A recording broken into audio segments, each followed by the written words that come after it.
Hey everyone, Mherex here, bringing you another video. This is going to be the weekend update. I'm going to start calling, I think, the good, the bad, and the ugly, because there's some good, bad, and ugly. We're going to talk about the Prizewall. I'll do my Prizewall breakdown. Also, we have the event breakdown by Scotty, which is quite good. So let's start off on the left. You can see the Prizewall coins. There's 1,000 available on the tour. Premium Showdown, approximately 2,440. That assumes you do 3 matches and get to 800 notoriety. That's how you get all of those. Bonus milestones, free-ish. 4,500 assumes getting to 10.1 million milestone.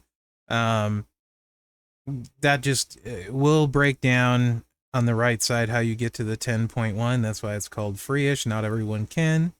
Faction event, there's 100. Faction leaderboard up to 6,500. Your mileage will vary. We can actually take a look at that real quick and see. Here.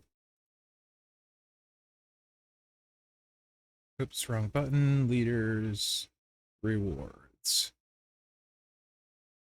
So you can see 4 to 10 is 4,000, 11 to 20. They drop off rapidly. Most people are going to end up between 2,000 and 1,000, right? Or 750. So you'll add that to your total. Showdown event has 3,000.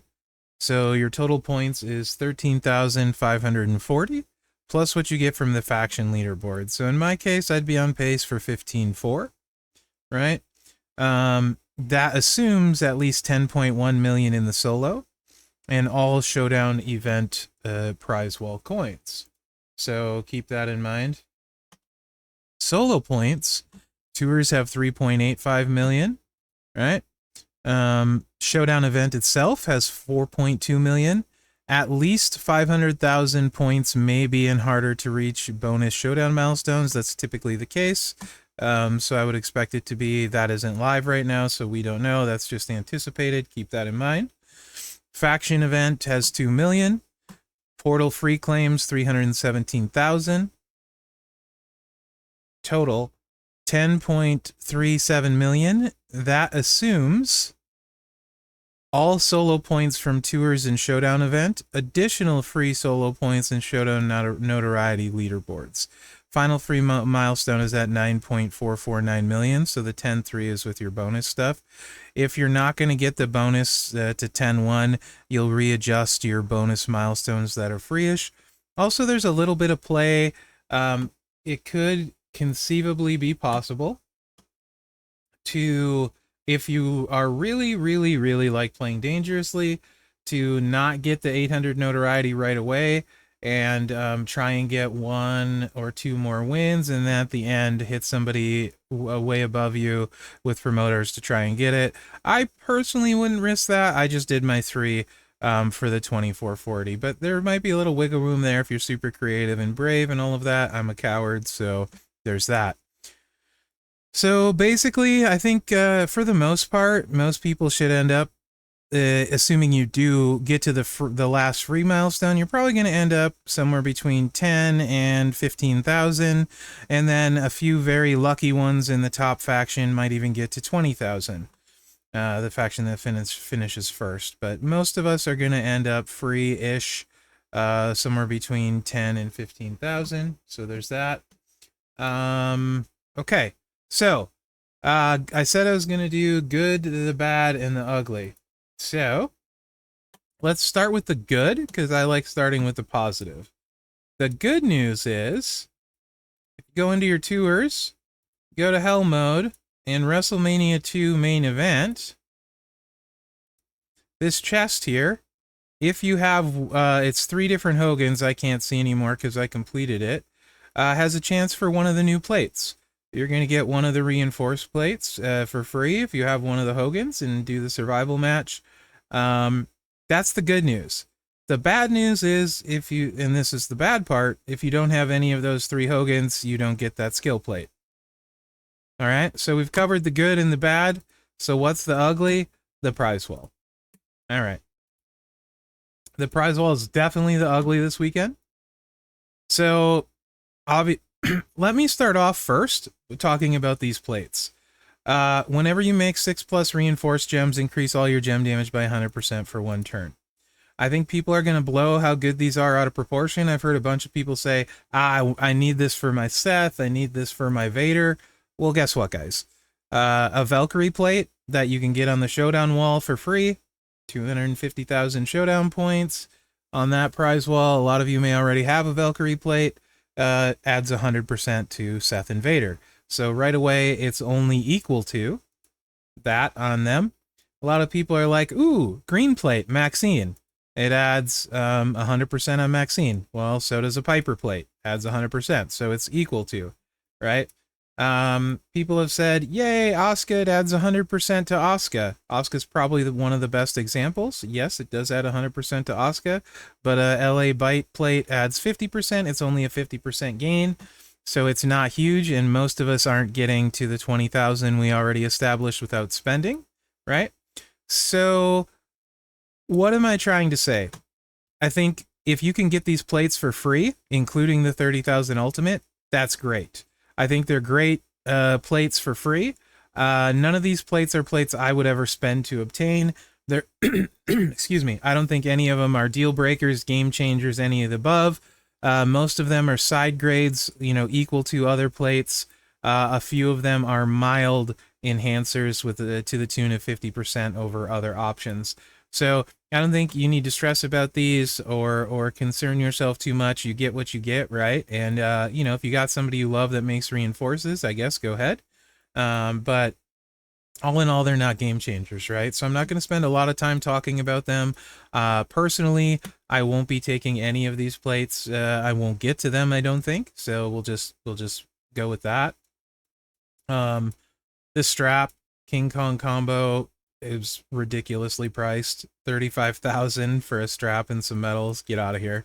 No way on God's green earth. 2 medals for the same price as a plate. Yeah, no. Even a mediocre plate isn't worth that.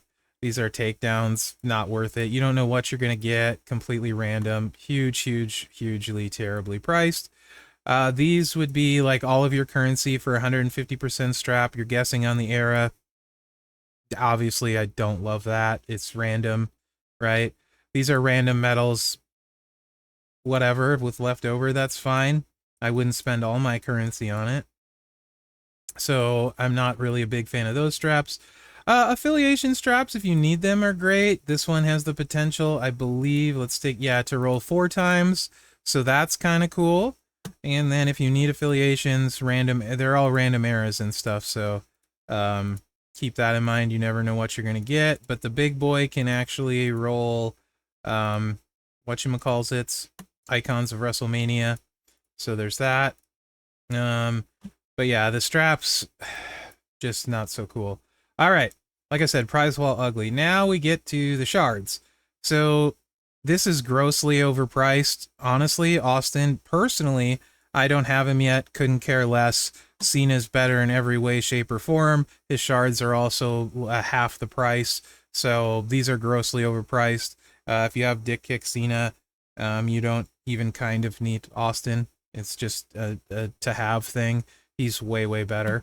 I think these shards are the best thing on the wall, period. If you don't have Cena, if you have Cena like me, wall gets kind of ugly. We already established I'm not going to get to 20K without spending, and he's not worth spending for to me, just like the plates aren't worth spending for me.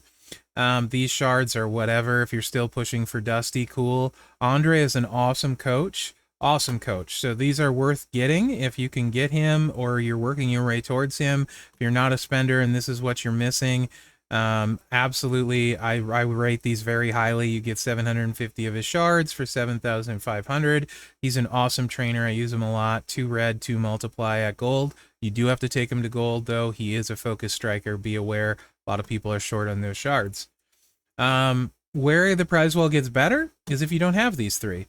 So like my free-to-play, we'll take all the big boss man shards you can get. So if you're missing Bliss, Boss Man, or Dom, then I think this prize wall gets a little better. And then we have your standard econ. So basically, in short, well, first off, let's talk from a whale perspective. You don't care about any of this stuff. This doesn't even move the needle. right? Like, I mean, sure, you'll take one, but why would you spend for any of this? It's also the A tier this weekend, right? Which, why do you need him this weekend? He's not going to help you get anything great. So, in general, I think if you're a whale, it's a horrible event. Now let's talk about me, who's like a dolphin, probably a big dolphin, who likes to splash when it makes sense. This is a zero spend event for me, 1000%. It would any money spent would just be throwing it down the drain. There's literally nothing here that enhances my account whatsoever. I'm like 500 or 600 away from Austin still, and like I said, I couldn't care less. None of these plates do anything for me, like literally anything, so I wouldn't spend to get them. And I have Cena, and if I didn't, I wouldn't have to spend to get him. So like for me on my account, I don't think there's anything for me. So maybe I'll gamble on a strap. That's a huge waste. Or maybe I'll just buy some of these. I'll probably take the affiliation straps and hope for a 4-time, honestly.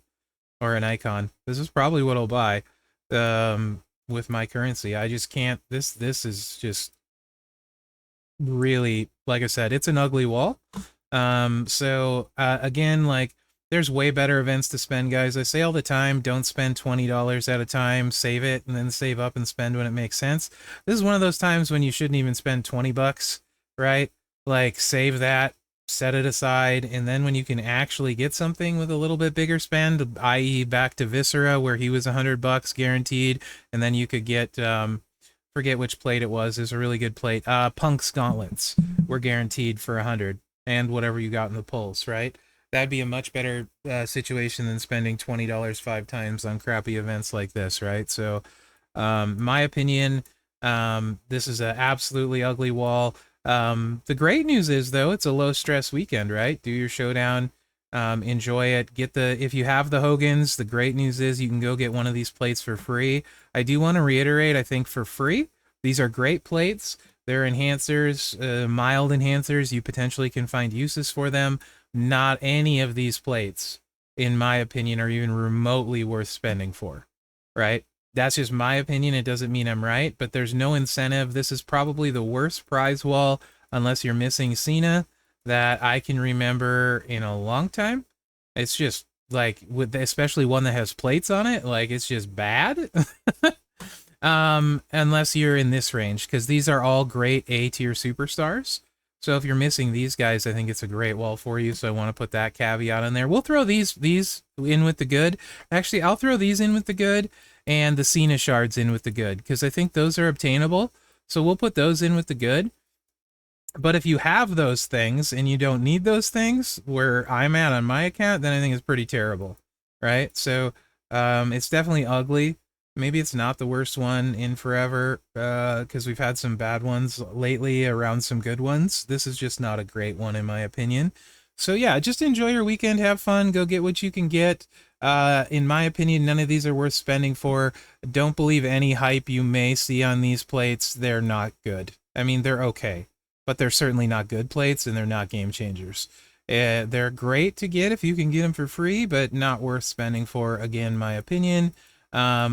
Really, this should have been at least 200%. Probably wouldn't have got me to spend. If it was 300%, then I would have started to think about it. But 100% on an ultimate plate, on a weak gem type like Reinforce. Also keep in mind, Reinforce builds are slow in general, because not only you have to put the gems out, then they break twice, right? So they're typically really slow builds, and I don't like Reinforce characters at all, because they are slow builds. So I try to stay away from them now. So yeah, this would have had to be something probably like 300% to even get me remotely interested. At 100%, I'm just like, yeah, I don't care. No FOMO whatsoever. So that's my take on the prize wall, the stuff that's on it. There's nothing to hype here, other than if you're missing Cena, these are awesome and really reasonably priced. So I will actually call out Scopely for a good job pricing these. The Andre shards, too, actually really good price. And these are really good prices for what you can get, potentially, if you're missing those. So I'm okay with that. But the rest of it, there's just not... I guess, in general, it's just a kind of a bad job of having a top end and a middle end. Well, maybe middle end Cena are still there, but maybe a top end and a lower top end, I guess. I don't know. Let me know what you guys think in the comments. Is this a good wall for you? And if so, what size roster do you have? And typically, like, Are you a low spender, a non-spender, etc.? I think my free-to-play will like it because he can get boss man shards, assuming I can get to 2,700. We'll follow that. I'll change my opinion on it if he can at least get 200 boss man shards. Then I'll say it sucks for him too. But yeah, for me on my account, it's pretty horrible. So let me know what you guys think in the comments. I hope you find this helpful. Thanks again, Scotty, for the breakdowns. They're awesome. They're helpful. They help people know where they can end up and stuff. But yeah, this event ain't it, guys. Save your money. Enjoy your weekend. Stress-free. Get what you can get for free all the time. Play the event. Have some fun, etc. But yeah, it's nothing great. So nothing to FOMO over here. So thanks for watching, guys. Good luck out there. Yep. The good is definitely the free plate if you have Hogan. The bad, if you don't have Hogan's. And the ugly, the Prizewall. Changed my mind.